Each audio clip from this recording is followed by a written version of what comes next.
L'EBB, EBA et l'ECG sont des filtres à air de type axial. Les filtres à air ECG Compact peuvent être améliorés avec les séries Radial Seal EPG ou PowerCore PCD. Voici les étapes de maintenance recommandées.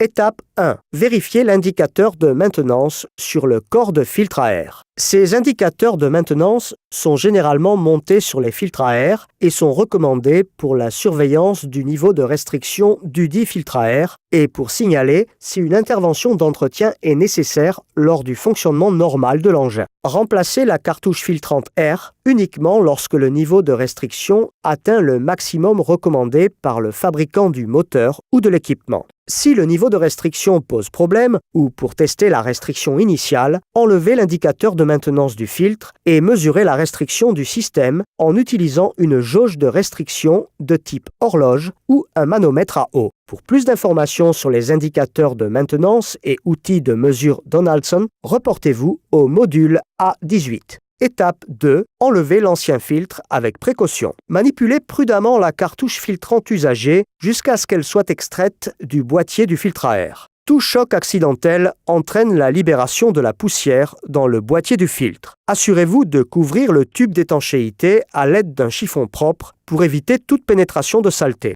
Étape 3. Nettoyez l'intérieur du boîtier. Nettoyez toujours l'intérieur du boîtier. Dans le boîtier ou corps de filtre à air, il peut rester de la poussière qui est potentiellement dommageable pour votre moteur. Les constructeurs de moteurs affirment que quelques grammes de poussière sont suffisants pour endommager gravement un moteur. Étape 4. Nettoyez toujours les faces d'étanchéité du joint. Une étanchéité incorrecte est l'une des causes les plus fréquentes de contamination du moteur.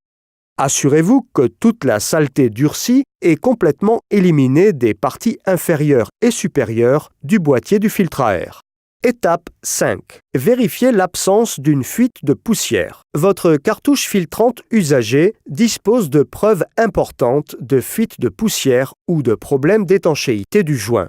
Une trace de poussière à l'intérieur du filtre usagé indique qu'il n'était pas parfaitement étanche ou qu'il existe une fuite de poussière. Identifiez la cause de la fuite et corrigez-la avant d'installer une cartouche filtrante neuve. Étape 6. Inspectez la nouvelle cartouche filtrante avant l'installation. Inspectez la nouvelle cartouche filtrante, mais ne l'installez pas si elle semble endommagée. Vérifiez que le joint se comprime aisément et qu'il ressort rapidement lorsque la pression du doigt est relâchée. Assurez-vous que la taille de la cartouche filtrante est adaptée au boîtier. Étape 7. Installez la nouvelle cartouche filtrante. Le joint du couvercle doit être remplacé par le nouveau joint fourni à chaque intervention d'entretien du filtre. Assurez-vous que le joint soit installé uniformément. Étape 8. Assurez-vous de l'étanchéité de l'ensemble des raccords et tubes. Vérifiez que tous les colliers et joints à bride ainsi que les fixations de la cartouche filtrante sont correctement serrés.